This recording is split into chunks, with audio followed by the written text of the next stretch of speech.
নমস্কার বন্ধুরা, আজকের রেসিপি গোকুল পিঠে। গোকুল পিঠে খুব সুস্বাদু একটা পিঠে এবং আমি এখানে বিউলির ডাল দিয়ে গোকুল পিঠেটা বানিয়েছি। বিউলির ডাল দিয়ে বানালে গোকুল পিঠেটা স্বাদ দ্বিগুণ বেড়ে যাবে। আর এখানে আমি একটা কেটে দেখাচ্ছি, দেখতে পাচ্ছেন একদম তুলোর মতো নরম হয়েছে। বিউলির ডাল দেওয়ার জন্য বাইরের কোটিংটাই সেই জন্যই এত নরম হয়েছে, সফট হয়েছে। ঝটপট আমরা রেসিপিটা দেখে নিই।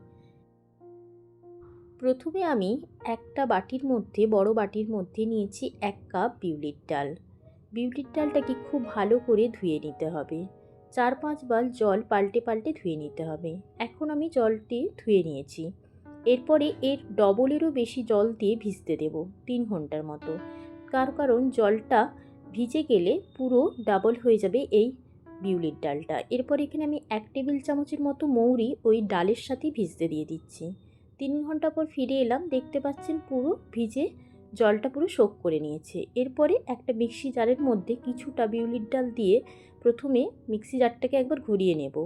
এখন দেখতে পাচ্ছেন দানা দানা হয়ে গেছে। এই জায়গায় একটুখানি জল দিতে হবে। জলটা তবে সামান্য পরিমাণে দিতে থাকবেন, বেশি বেশি জল দিয়ে দিলে আবার জিনিসটা একদম জলজলে টাইপের হয়ে যাবে। আর খুব মিহি যেন পেস্ট হয় সেই দিকেও লক্ষ্য রাখতে হবে।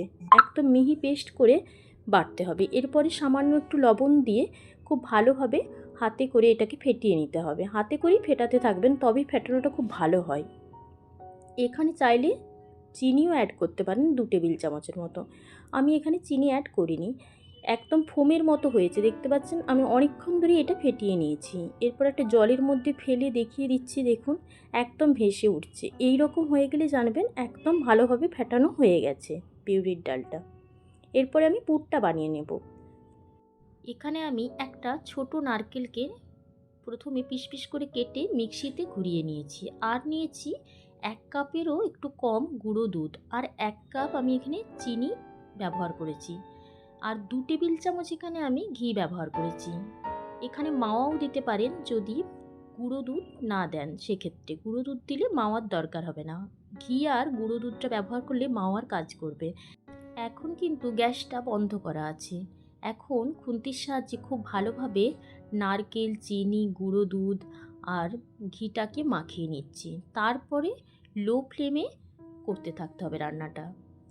এখন এরপরে দিয়ে দিচ্ছি গুড় 2 টেবিল চামচের মতো। এটা হচ্ছে খেজুরের পাটালি গুড়। আপনারা এখানে পুরটা পুরোপুরি গুড় দিয়েও বানাতে পারেন। আমি চিনি গুড় দুটোই ব্যবহার করেছি। গুড় দেওয়ার কারণে সেন্টটা খুব ভালো এসেছে। আমি আর এই জন্য এলাচের গুঁড়ো দিইনি, যেহেতু এটা খেজুরের গুড়ের পাটালি সেই জন্য। আপনারা এখানে এলাচের গুঁড়ো ব্যবহার করতে পারেন। এরপরে আমি একটু একটু করে গোল গোল করে পাকিয়ে নেব। হালকা গরম থাকতে থাকতেই করে নেব পুরটা। এইভাবে একটা তক্তির মতো বা কয়েনের মতো করে নিচ্ছি। এইভাবে আমি সবগুলোকে গড়ে নেব। চ্যাপ্টা চ্যাপ্টা করেই করে নিতে হবে। সবগুলো আমার গড়া হয়ে গেছে। এরপরে তেল গরম করতে দেব ফ্রাই প্যানের মধ্যে। অনেকটাই তেল লাগবে, এখানে রিফাইন অয়েল দিয়েছি। এরপরে একটা করে করে ওই তক্তির মতো নারকেলের নিয়ে আর এইভাবে ঘুরিয়ে নেব পুরো ব্যাটারের মধ্যে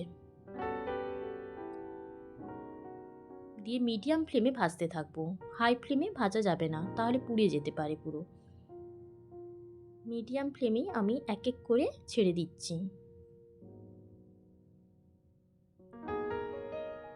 এগুলো একদম ভাজা হয়ে গেলে দেখবেন ডবল হয়ে গেছে ফুলে।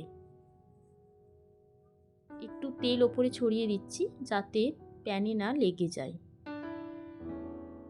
মানে প্যানের ধারে যাতে না লেগে যায় আর কি, সেই জন্য। এরপরে আমি সবগুলোকে এক এক করে এভাবে দিতে থাকবো তেলের মধ্যে। আর মিডিয়াম ফ্লেমে মাঝারি কালার হয়ে গেলেই আমি তুলে নিচ্ছি। আপনারা লাল লাল করেও ভাজতে পারেন। দিয়ে তুলে নিয়ে এরপরে একটা জায়গায় রেখে দেব। এখানে আমি শিরাটা বানিয়ে নেব। আমি এখানে গুড়েরই শিরা বানাবো। 2 কাপ এখানে আমি, মানে বড় কাপেরই 2 কাপ জল নিলাম। আর দিয়ে দিচ্ছি 300 গ্রাম পাটালি গুড় খেজুরের। দেখতে পাচ্ছেন গুড়টা কতটা নরম, সেই ক্ষেত্রে বোঝা যাবে যে গুড়টা খুব ভালো। বেশি শক্ত হলে গুড়টা অতটা ভালো হয় না।